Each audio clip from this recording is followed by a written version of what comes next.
فأقمت في المدينة المنورة 5 أيام ما زقت زواقا আমি আল্লাহর হাবিবের নূরের শহর মদিনাতুল মুনাওয়ারাতে 5 দিন থাকলাম।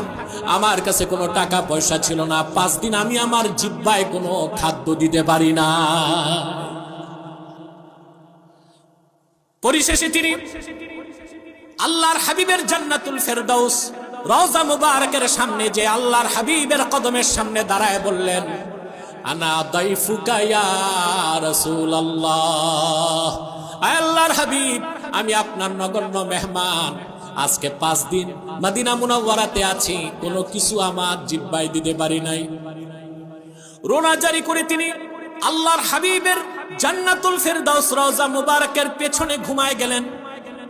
আবুল খায়র আক্তা বলেন, ফারাআইতু ফিল মানামি আন-নাবিয়্য সাল্লাল্লাহু আলাইহি ওয়াসাল্লাম ওয়া আন ইয়ামিনিহি আবু বকর ওয়া আন শিমালিহি উমর ইবনুল খাত্তাব। আমি দেখি, ঘুমের মধ্যে দেখি স্বয়ং আল্লাহর হাবিব আমার দিকে আসতেছেন। ডানে সিদ্দিক আকবর, বামে হযরত ওমর। আলী দৌড়ায় সামনে আসতেছে। ফাহাররাকানি আলীউন ফাকালা কুম কদ জাআ রাসূলুল্লাহ। হযরত আলী এসে আমার এক ধাক্কা দিয়ে বলল, দাঁড়া, আল্লাহর রাসূল এসেছেন। আমি দাঁড়িয়ে গেলাম।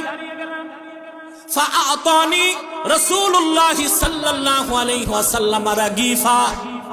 আল্লাহর হাবিব আমার হাতে একটা রুটি তুলে দিলেন। স্বপ্নে খেতে লাগলাম।